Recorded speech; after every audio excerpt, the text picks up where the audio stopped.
And a hail hearty holiday hello to all you music lovers. Welcome to Matt and Cheryl's Excellent What's Playlist. that? That's alliteration, baby. I'm a poet. Didn't you know it? Okay. Hail That- Hardy, everybody. that's Cheryl. I'm Matt. This is Matt and Cheryl's Gen Excellent Playlist, where we run down the music of Generation X and talk about much, much else. We're right now in the year 1977 as we continue to build our playlist. Oh, 77. We're going to linger here for a little longer than we expected. We did a Fleetwood Mac special episode. We had our Christmas episode. Hope you got a chance to check that out. Well, 1977, so far, we have added two songs to our playlist, which were Hotel California by the Eagles, one of the two major hits of the year. We'll select our other major hit today. We'll start off with that. Our other song was one of Cheryl's picks, Climax Blues Band's Couldn't Get It Right. Cheryl is going to divulge her album of the year 1977. And as is her nature, she's kind of gone back and forth, changed her mind a time or two or three. I think we have settled on one now. And actually, Cheryl, you've helped me out here because your album was certainly in the running for me as well. I've yet to pick my for 19. I'm really struggling trying to get There's so an much album. going on Oh, in yeah. 1977. Like, it's really, it is tough to choose because there's some hugely important albums that came out that year. Right. I don't know. That's why I've been waffling back and forth, but I think I feel solid with my choice. All right. And I'm going to add a little country flavor to the list as well with my song selection for today. One thing that is indisputable is certainly for our generation, the generation that is X, Cheryl and I are both in our early 50s. The movie Star Wars was incredibly influential, impactful, and memorable from that year. I would have been, 8 years old, maybe even 7, probably 8 by the time I saw that in the theater. And it was, for a kid that age in that year, a real mind-blowing event. It's funny because Star Wars really didn't make an impact on me. Like, I know I saw it in the movie theater, but I don't have a memory like so many people our age do, where, it was such a cultural phenomenon, and such a huge event in people's lives that oddly, I just don't really feel like I had much connection with it, or it didn't seem like it made a big impact to me. I've probably seen it more now in the last 10 years than I ever saw it, before.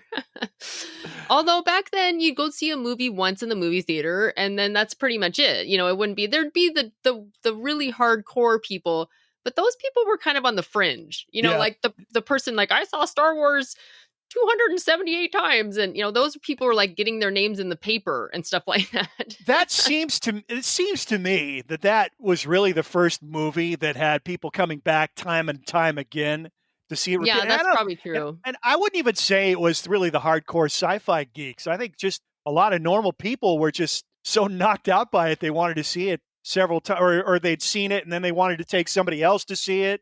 Yeah, that's true. That probably is the beginning of that kind of going to see a movie multiple times. And yeah.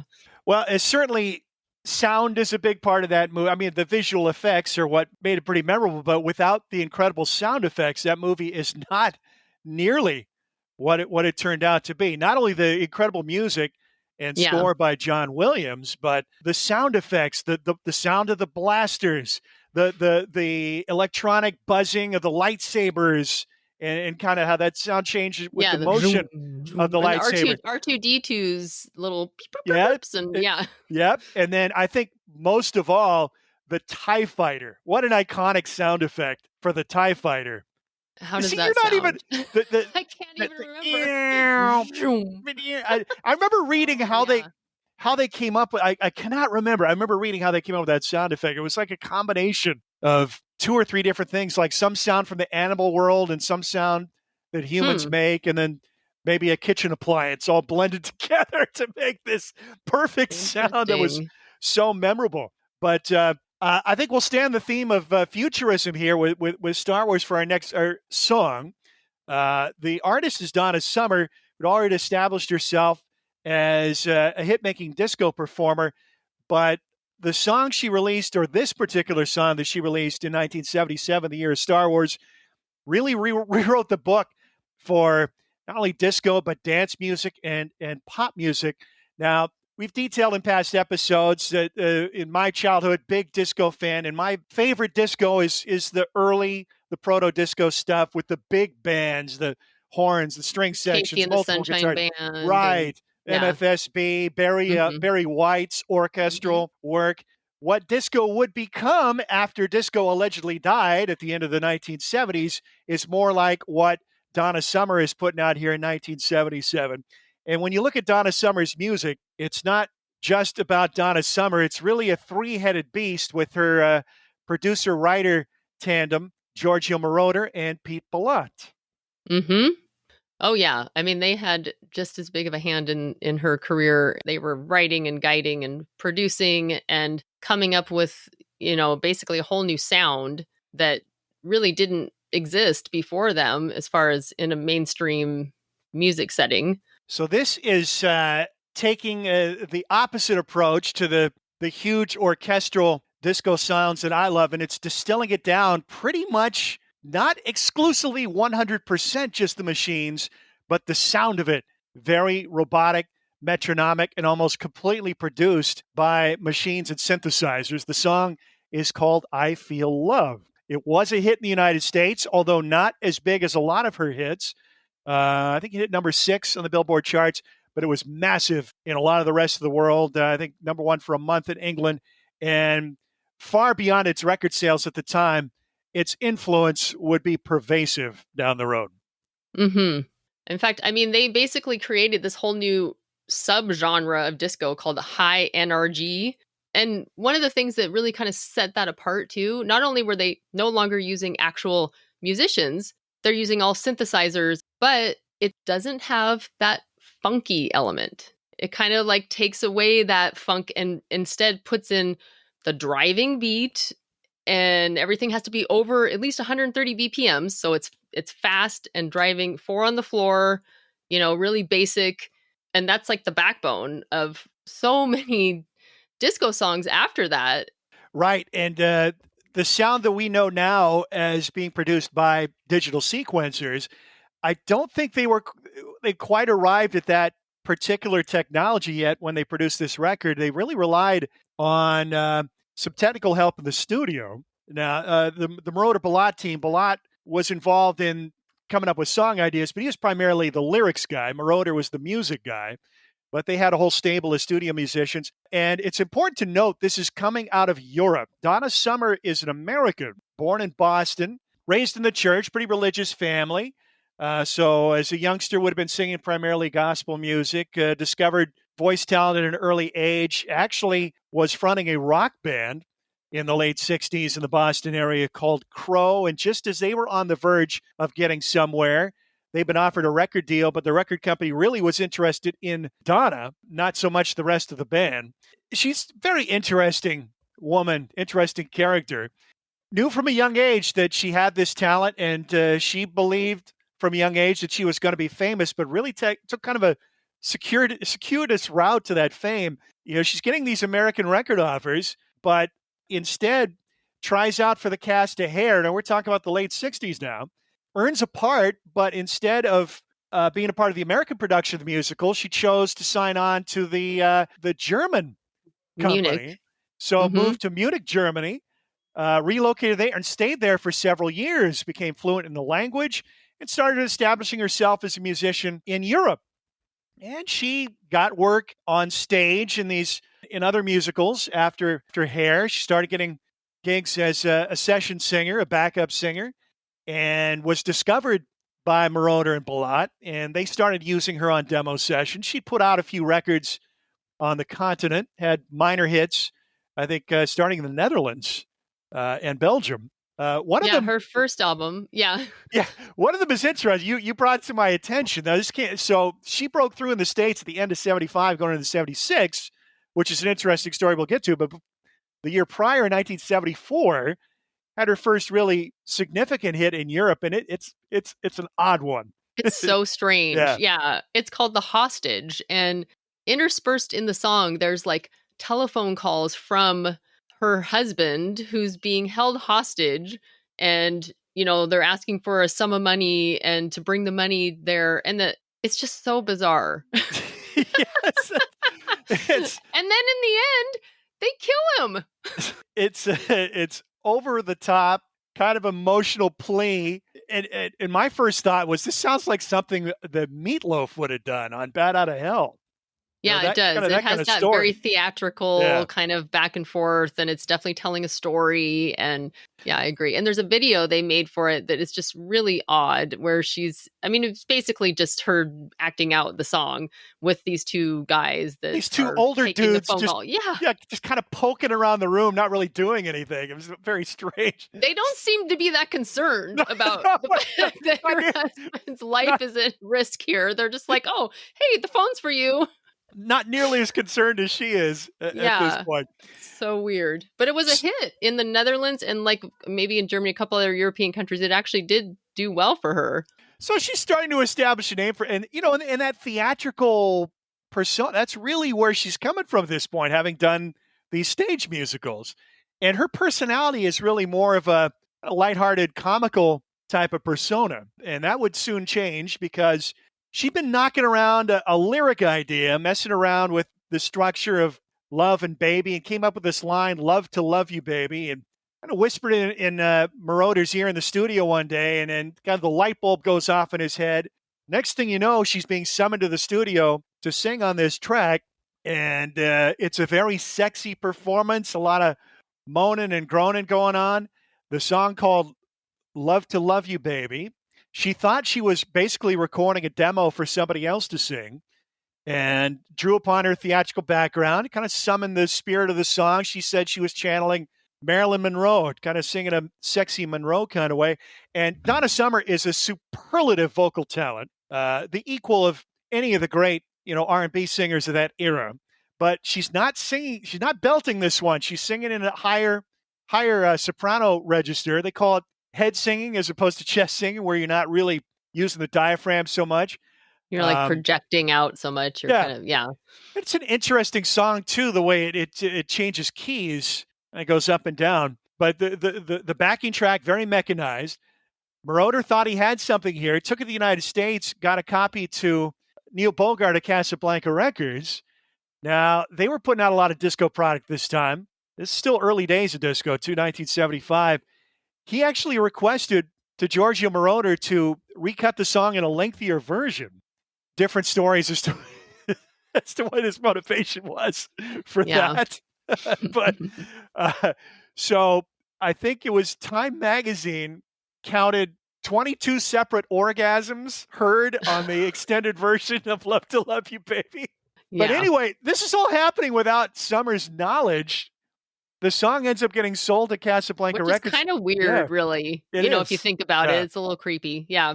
So Casablanca puts it out, and it's a hit in the clubs, and next thing you know, it's a hit on radio. It causes some controversy because, it does sound like, a recording of a sexual episode on vinyl. Yeah, and actually that song was banned by the BBC and other U.S. stations. Still a big hit it became, and that was it. It was a number 2 in Donna, the U.S.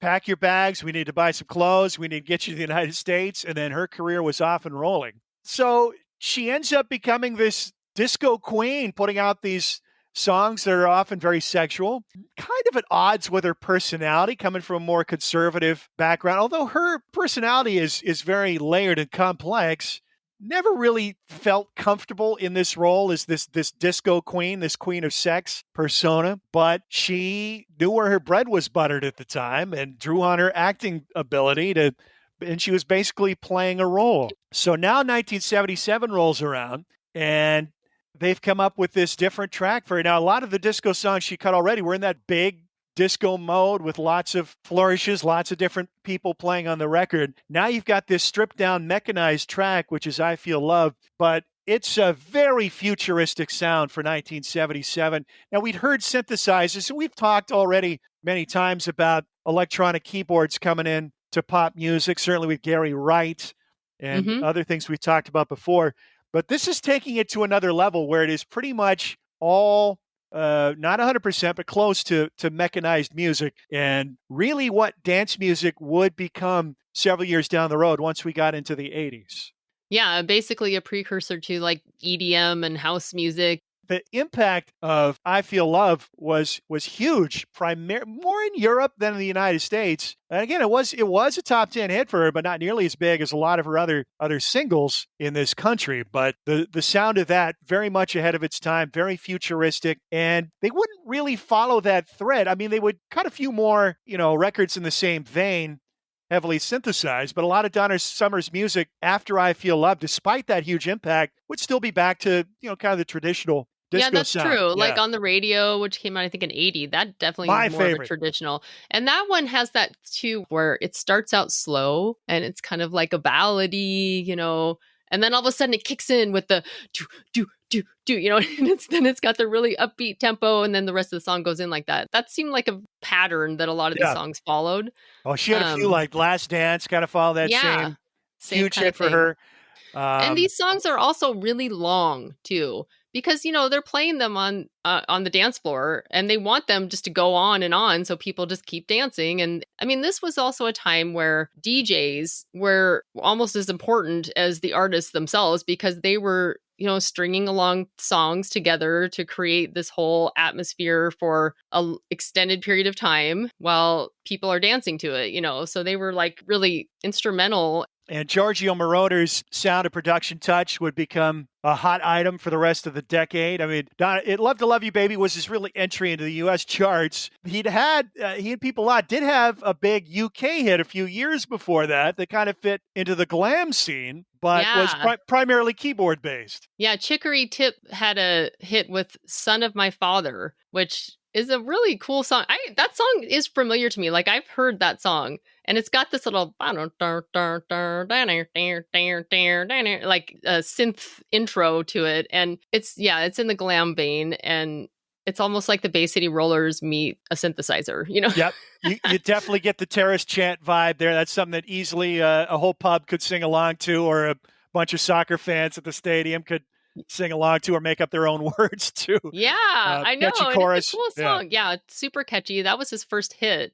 And that album, I mean, he started, it's more in the bubblegum pop vein. And that's how he started. I mean, his first songs that he was writing and recording, and other bands were recording songs of his, they were definitely in the bubblegum pop vein, but with synthesizers. His first album, you can listen to on Spotify, and it's actually really cool. I like it. It's got a lot. I mean, I love the Son of My Father, but it's got a bunch of other songs that kind of are in that same vein. It's so fun. He was cranking out hits for the rest of the decade and continued to have hits in the early 80s. And then the Metropolis. He did a lot of. Yeah. Oh, yeah. Go ahead. I was going to say he did a lot of soundtracks and Right. things like the Metropolis soundtracks. And that was kind of a cult hit for a lot of people our age. It wasn't really considered a successful enterprise at the time, but that struck a chord with a lot of people. Yeah. Freddie Mercury has a song. John Anderson from Yes does a song. I mean, it's kind of a mix of sort of random artists. I think Billy Squier has a song on there. It's interesting. Actually, it's kind of cool. I'd never really heard it before until recently. Donna Summer did a cover of a John and Vangelis song. Did you know that?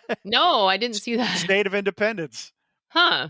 Interesting. She was really a fascinating woman, very intelligent, very articulate, went through some traumas, as a lot of our favorite artists do, that feeds into the music. And then she kind of had the good sense to look beyond disco and want to branch out into other avenues, kind of at the right time when disco was becoming passé, and sued to get out of her contract with Casablanca at the end of the 70s, and was actually, I did not know this until researching this episode, but her album, The Wanderer, was the first album released on Geffen Records. She was the first big signing for David Geffen's new label. The album that I Feel Love came from, it's called I Remember Yesterday. The first couple songs, the first song is like a 40s feel. The second one's a 50s feel. The third one's a 60s feel.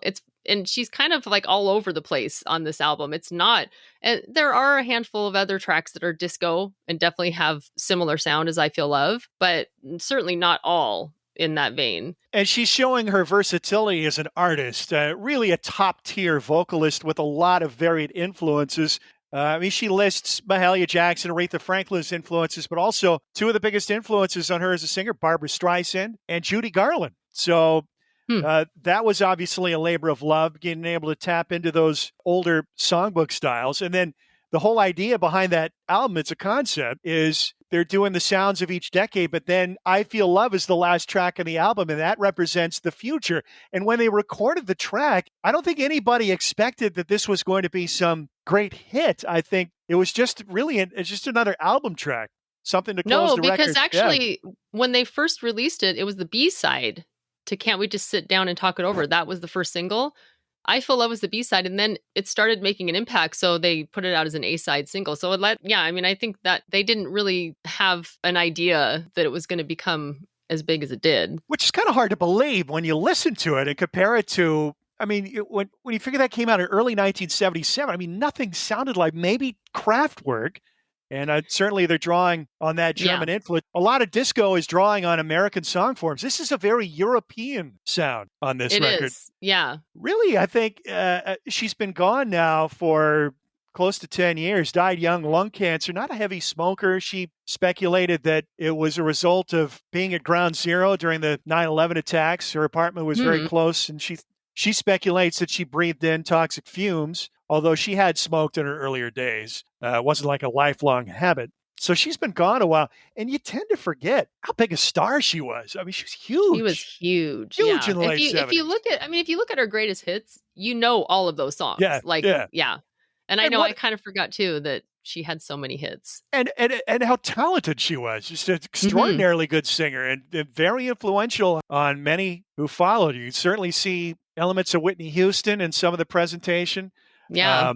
And she continued to have hits well past disco. I mean, I certainly, early days of MTV and watching Friday night videos on NBC, she works hard for the money. That was a big hit. Yeah. Big pop hit for her and a great song. Her career kind of petered out after that. She still had some dance hits and R&B hits, but that was her swan song as a popular hit artist. But let's not forget the great Donna Summer, certainly among the best singers of that or any era. And that song continues to resonate in the dance music that we hear today. So we've got our two biggest hits of 1977 now with Hotel California and I Feel Love.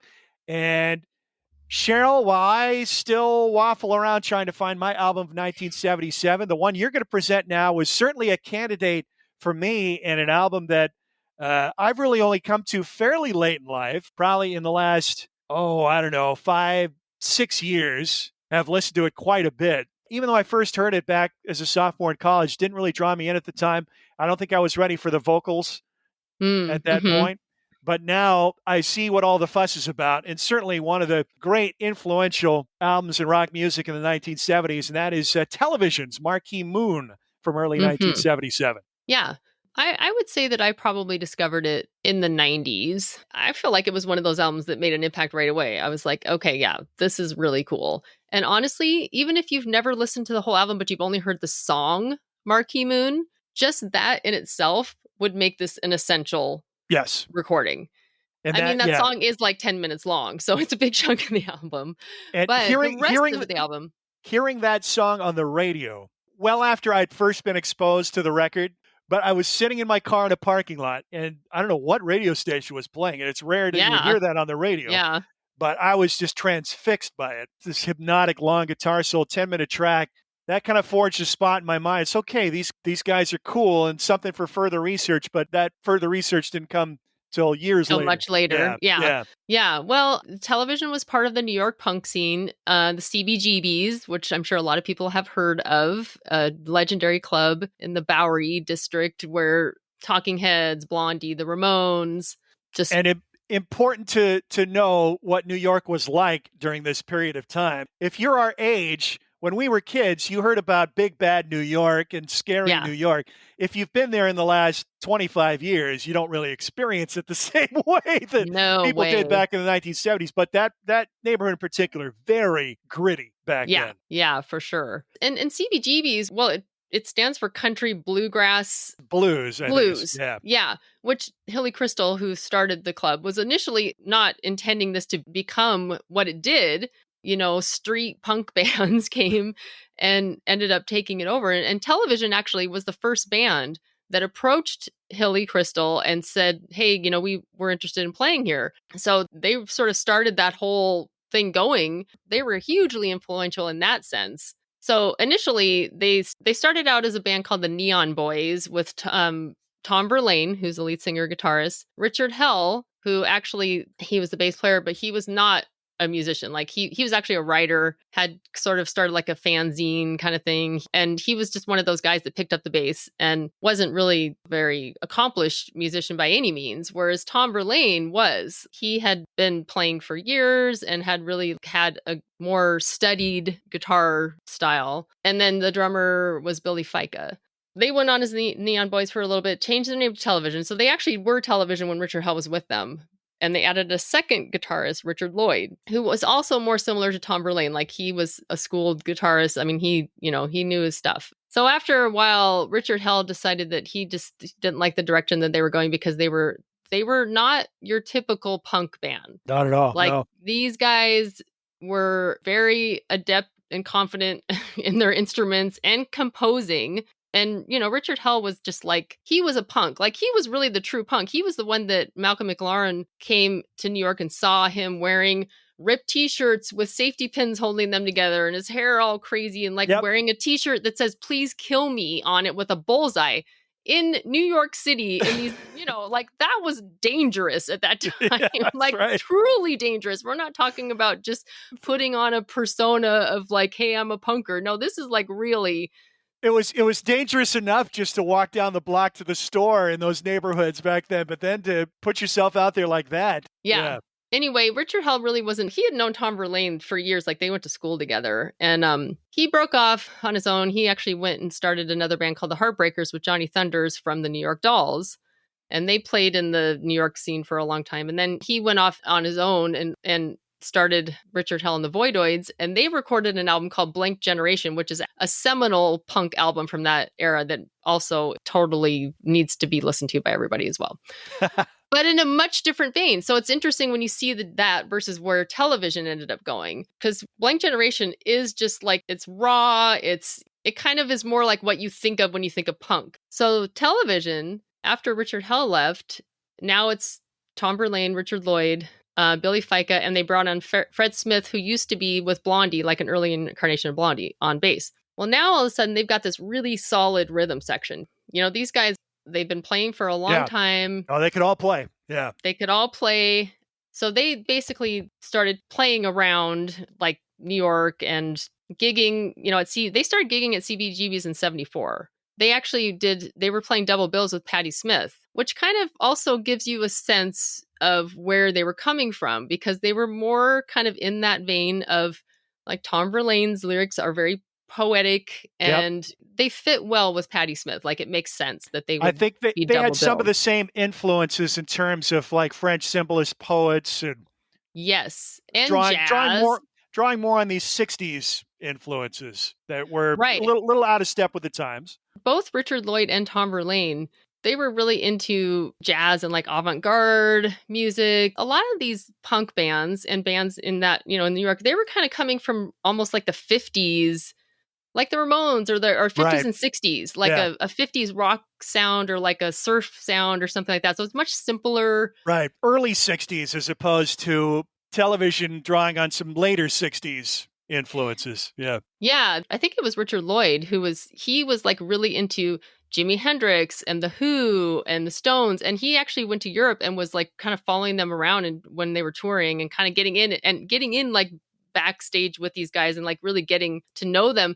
So it really did bring a more kind of elevated sense of song construction and like writing songs rather than just being a loud force on stage, So anyway, they played around for several years, like at least I would think from 74 to 76, they were just playing around in New York, and they did go to Europe, I think, for a while and did kind of a tour there. And then they were approached by several record labels at that time. But Tom Verlaine was being very particular about who he wanted to sign with. They wanted to make sure they got a good deal, and they also wanted to make sure they had artistic control. Right. And not only that, but Tom Verlaine wanted to produce the album himself. And so they actually did go into the studio and record a couple different times first at Island Records with Brian Eno producing them.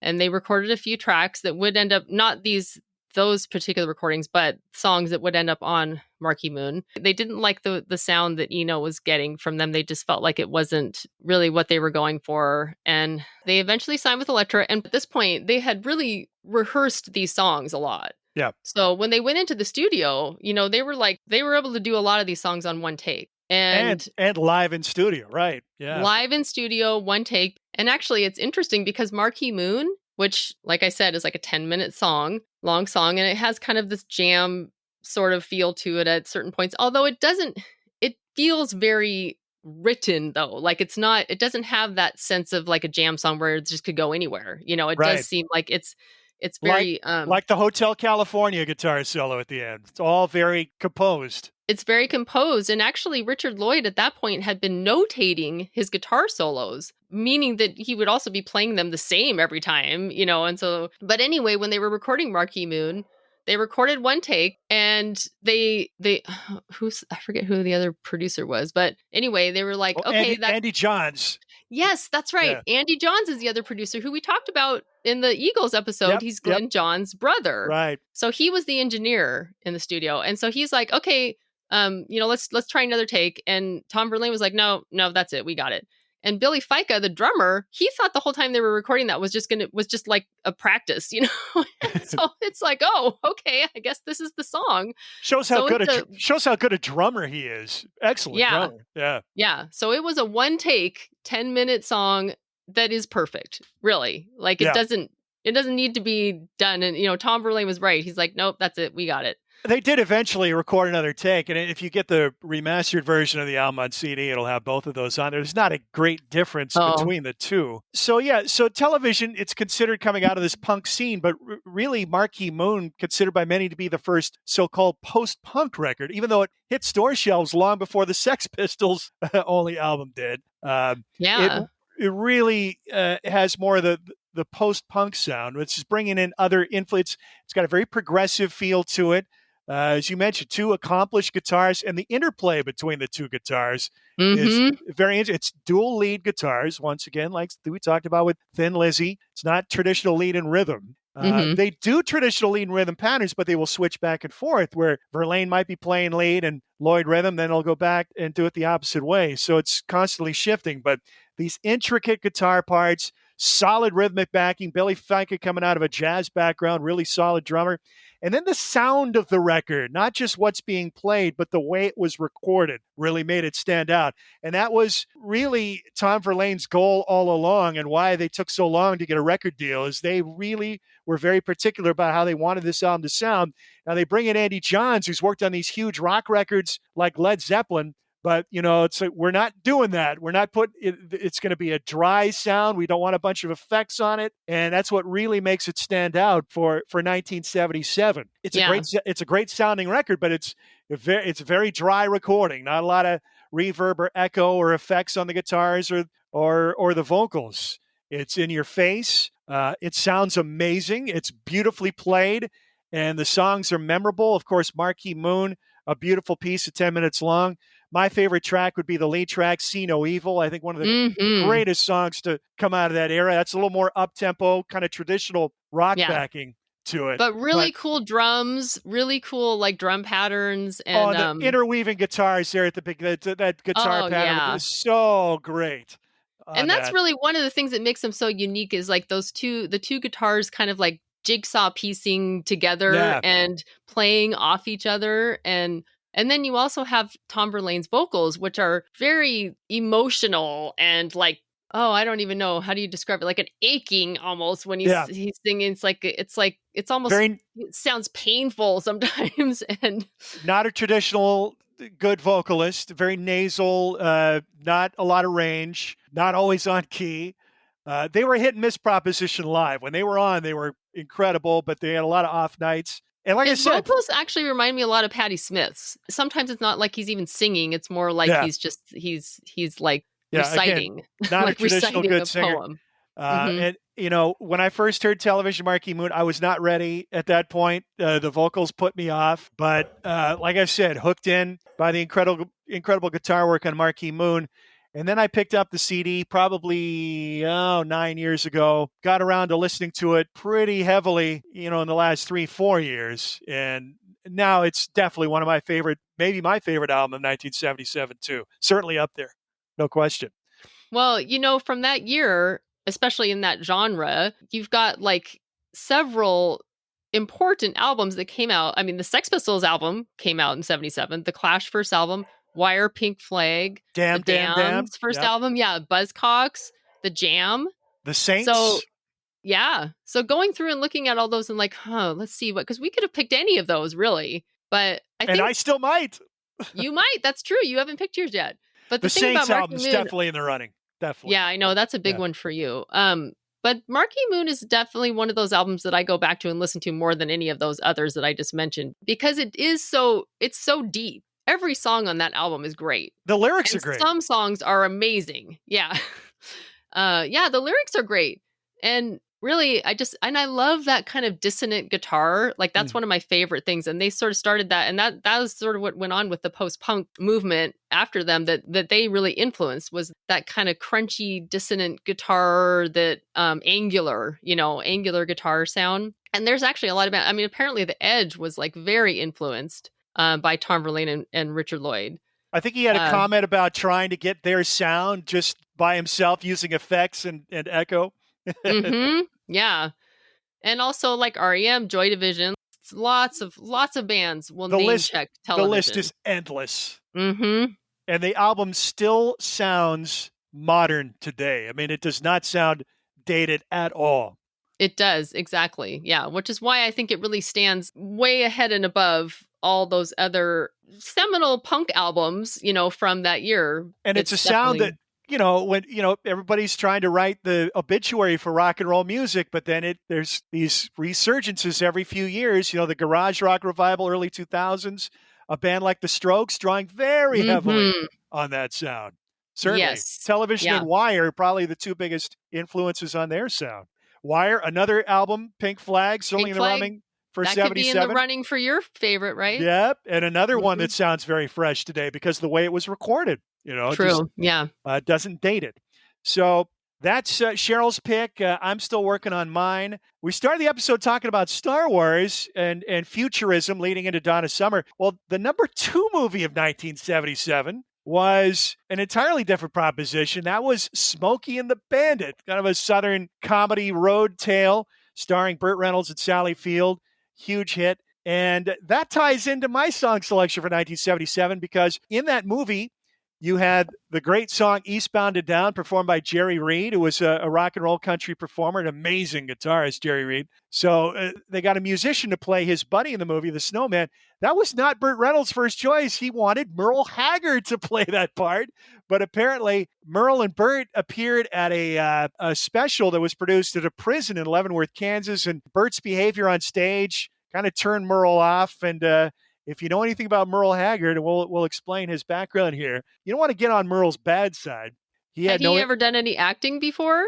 At that point, I'm not sure. Maybe a little bit on television. He would do a little bit of acting throughout his career, not a ton. But Merle Haggard, if you're chiseling the Mount Rushmore of male country vocalists, certainly one of the 4 faces that's going to be up on that mountain. Haggard, born in a town called Oildale outside of Bakersfield, California, tail end of the Great Depression, grew up poor. His father died at the age of 9. His life started getting a little bit off the rails soon after. He was getting into trouble, spent a lot of time in juvenile detention, was in and out of facilities. He was constantly breaking out of those facilities, running away from home, hitching aboard freight trains and traveling around. Gets into his teen years, the crimes start to become a little more serious, although never really serious. Petty crimes. Finally, his last escape out of a jail got him banged up in San Quentin, a maximum security institution in Northern California. Now we're in the late 50s. He was sentenced to up to 15 years for his latest crime of breaking into a roadhouse. During his time there, witnessed Johnny Cash play a concert there. Of course, Johnny Cash released a very famous album about a decade later, recorded in that prison. And then he had couple of experiences in the joint that turned his head around. He got to know a couple of death row inmates, one of whom was executed, and then another inmate that he had formed a relationship with actually escaped and was involved in a capital murder in the pursuit of a criminal activity. He got sent back to prison and sentenced to death, and finally realized he needed to get his act together. He got released in 1960 after 3 years. He learned guitar and fiddle as a youngster, showed some musical ability. In fact, as a young teenager, was in the audience at a Lefty Frizzell concert in the early 1950s, ended up backstage somehow, and Lefty heard him sing along to a lot of his songs and said, hey, you know what? Before I go on, we're going to have to get this kid out here because he does me better than I do. And so Merle got a taste of performing in front of that audience and got bitten by that bug. He continued to have issues with the law and go to prison. But once he finally got out in 1960, kind of put his nose to the grindstone, started pursuing a career. Now he's coming out of Bakersfield. Now we've heard reference to the Bakersfield sound, and really the two artists that refers to would be Merle Haggard and Buck Owens. And the whole idea behind the Bakersfield sound is that it is a not unlike the sounds coming out of England and CBGBs in 76 and 77. It's a reaction to the popular status quo music of the day. And in country music in Nashville, that was what was termed countrypolitan, which was very heavily produced, a lot of sweeteners, string sections, choral voices, the idea of building songs that could cross over into the pop market. Well, this was a reaction to that, getting back more to the roots of country music, the bars, the honky tonks, music for the working class, the working man. And their songs were lean and mean, rhythmic, a lot of steel guitar, fiddle, and guitar, no sweetening, no sweet vocals, no strings. Not rock and roll, but definitely kind of in that ballpark. So Merle ends up as a sideman for a hit country artist in the early 60s named Wynn Stewart. Stewart had a song that he'd written that he was going to perform on his next album, and Haggard almost begged him to let him have it. And he ended up having a hit with it. His first hit was called Sing a Sad Song.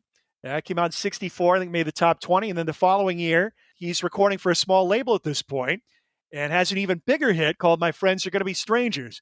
Somebody at Capitol Records had the good sense to buy him out, get him out of his contract with Tally Records, and brought him on board. He formed a band called The Strangers, and then his career was off and running with hit after hit for the remainder of the decade. And these are brilliant songs. And he writes a lot of his own material, which makes him pretty unusual in country music. A lot of the top artists are generally performing songs written by outside songwriters. That's just the way the system works in Nashville. But he's working outside of that. Buck Owens recording a lot of his own compositions. Merle Haggard recording primarily his own compositions. And what a talented writer, poignant writer. He's drawing on a lot of his hits, a lot of his music. He's drawing on his own personal experiences, and he'd had plenty to draw on with prison time, working dead-end menial jobs, struggling to raise money and feed a young family. So he becomes known as the poet of the working class, and really that's the crowd that he's speaking to with a lot of his music.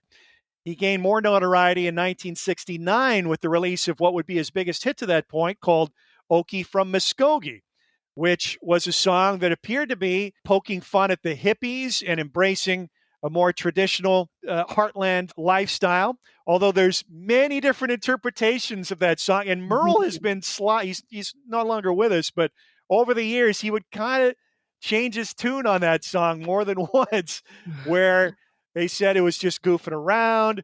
Other times he wanted to write a patriotic song when that wasn't cool. But that's kind of what makes that song very cool, is just the many different ways that it can be listened to and viewed. And when I hear it, I'm hearing him poking fun not only at the hippies, but also kind of poking fun at the straights as well in Muskogee. And if you get to the heart of it, one of the key lines of the song is, "We don't smoke marijuana in Muskogee." Well, yeah, that may be true, but let's not make the mistake of thinking Merle and the Strangers were a bunch of teetotalers, because they were having a good time, and I'm sure there was plenty of marijuana being smoked as well. Maybe not by Merle at that point, but certainly down the road, he would be right there, puff for puff, with Willie Nelson in the marijuana stakes. So That's saying a lot. so he kind of had this reputation.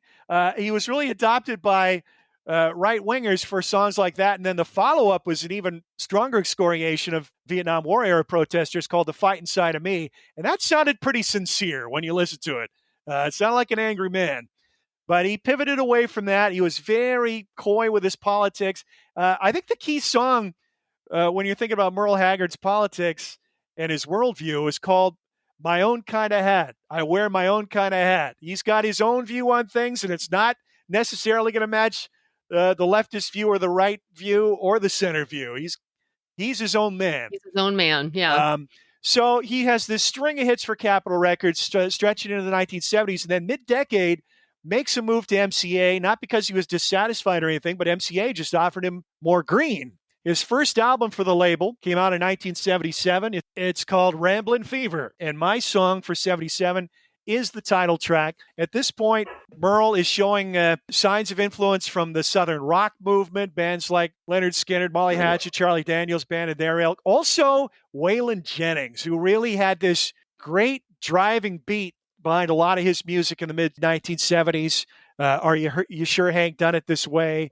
Other big hits for Waylon in that time period. And Merle slots right into that whole outlaw country movement because most of his career, he's operating outside of Nashville. He's cutting records with his own band, not with the Nashville studio musicians, which, again, very unusual. Constantly going against the status quo, although he was having hits for Capitol Records, so they let him do his thing. He moves to MCA, and now he's not recording with the Strangers on this record. He's recording in Nashville using some of the top session guys like Grady Martin on guitar, Bob Moore on bass.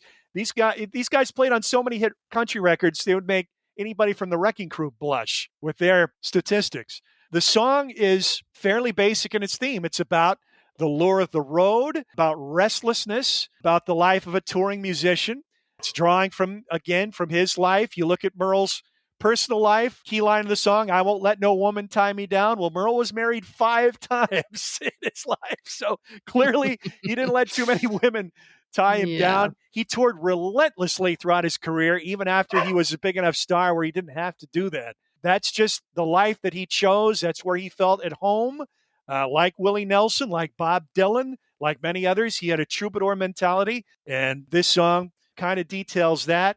It's got beautiful guitar work by Merle himself, who is a fine instrumentalist. Many people don't realize, not just one of the great vocalists of country music, one of the great vocalists, period, of 20th century American music, but he could play a mean lead guitar, too. He could pick it. Also learned to play the fiddle as a youngster, kind of put it down for a while, and then got more interested.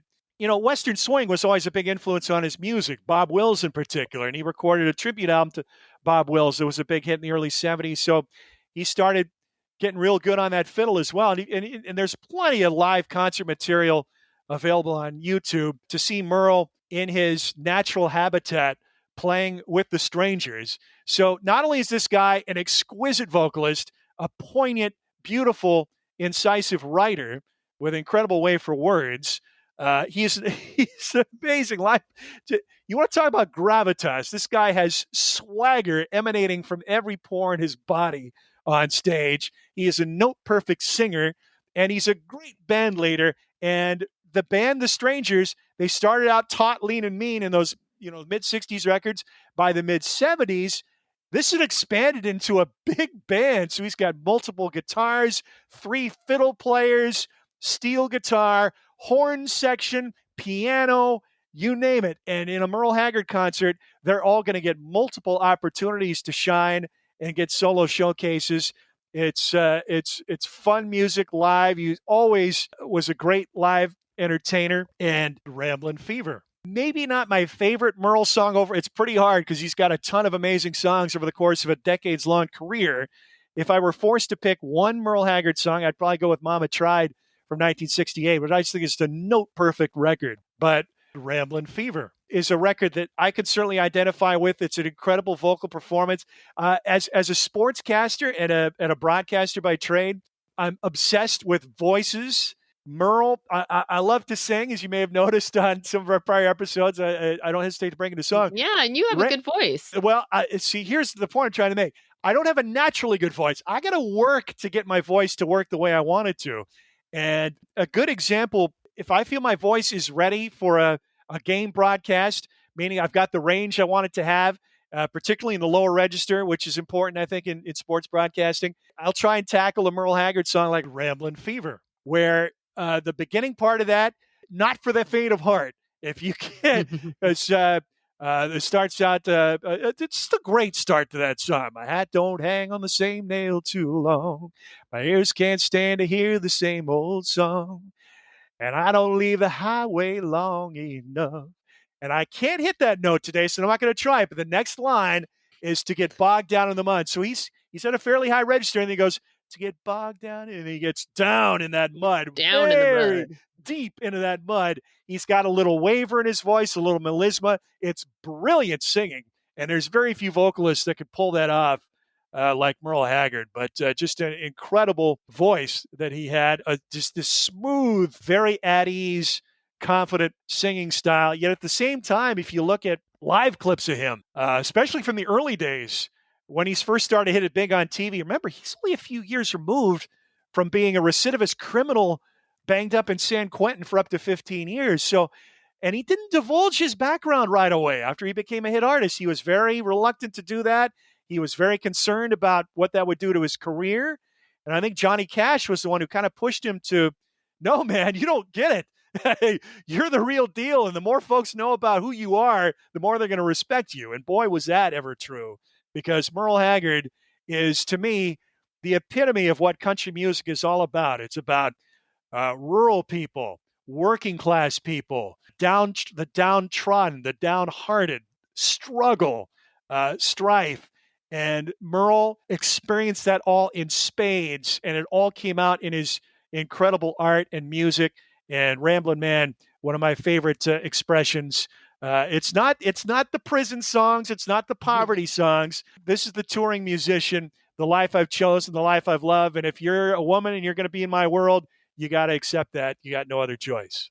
Because he's a rambling man. So I'm a rambling man.